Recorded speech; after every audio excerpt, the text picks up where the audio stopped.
Hello everybody, welcome back to Screen Stars. I'm here today to bring you my review for the 2008 found footage documentary style horror thriller Lake Mungo.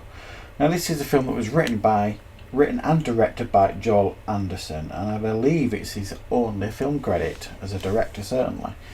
Now, as you know, I'm trying to watch and review as many found footage films that I haven't seen previously. And this is one that kept coming up in my research, Lake Mungo. I was aware of this one. I know Chris Stuckman is a big fan of this film, and he did a review either last year or the year before for his Halloween special on this film, and he's a big fan of it. So I was really pleased to be able to check it out and watch this film. And this film focuses on a family in Australia who essentially go on a family outing, and their daughter, Alice, I believe it's Alice, drowns in Lake Mungo. The family have got to deal with that, and then following the events of that, they start experiencing and capturing strange events that continue to escalate and potentially suggest that their daughter might be visiting them and might not just be as dead as they think she is. Right. So what are my thoughts on Lake Mungo? Well, this is a weird one actually. I think it's, in regards to realism, I think it's amongst the most real found footage stroke documentary style films I've ever watched. It's on par with the Poughkeepsie tapes. And if you've never watched the Poughkeepsie tapes, I highly recommend it, but with caution, because that film was deeply impactful to me. And this, on one level, is a deeply impactful film because it feels so real, it feels so genuine, that you question that you're actually watching a film and not actually a documentary to a certain degree.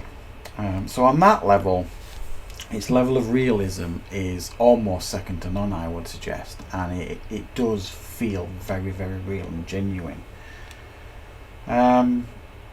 However, there's another side to this. There's a level of this film that I didn't enjoy. I feel silly criticising these aspects of it, but it's what I watch these sort of films for. I didn't find it particularly scary enough.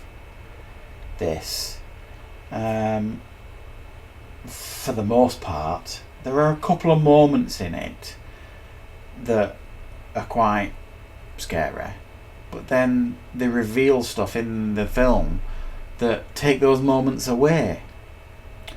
So it's very subtle. It's almost like it's really hard to describe this without spoiling things. They present you with some evidence in it, and then they take that evidence away, and then they present more a little bit later, and you're a bit like, do I believe that? Do I not believe that? And the last 15 minutes get a bit creepy, but don't explain an awful lot. So you're kind of left at the end of it wondering what it is you've watched. You're a bit confused by what you've just watched. Is it horror? Is it a thriller? I would suggest it leans more on the thriller side than horror. And it kind of feels, and I guess maybe that's how it's meant to feel. It doesn't feel like anything really has been resolved by the end. And you kind of feel like, I don't think dupe's the right word, because what you've just watched is top quality stuff. But you do kind of feel a bit like, oh, is that it? Is that all you've got for me? I personally found it a little bit underwhelming on a personal level, but it's also true that I enjoyed the film. I do think it was remarkably well made, and like I say, I do reiterate, it is so real that you genuinely question whether you're actually watching reality here and not a film. And that, for me, any found footage film that can nail that side of it has done a remarkable job, because it's not an easy thing to do. There's so many ways you can break immersion in films like this, and this doesn't do it once. It just adds layers onto it that make you question what you're watching, to a large degree.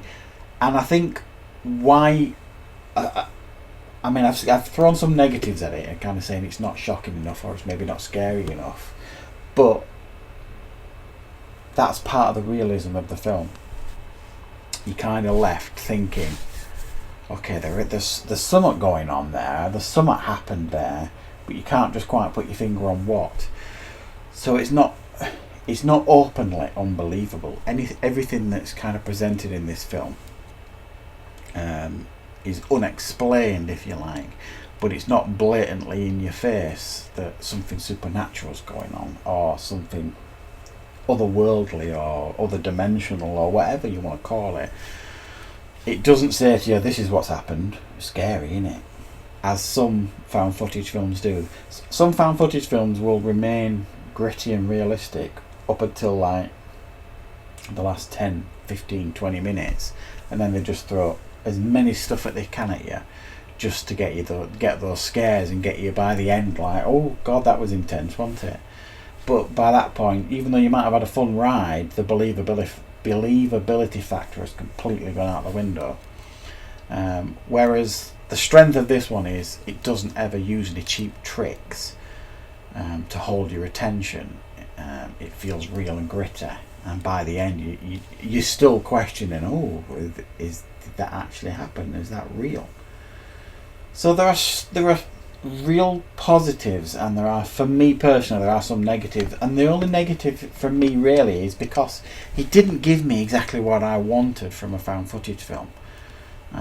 It didn't deliver, but it doesn't apologise for that either. It knows exactly what it wants to do, and it does it.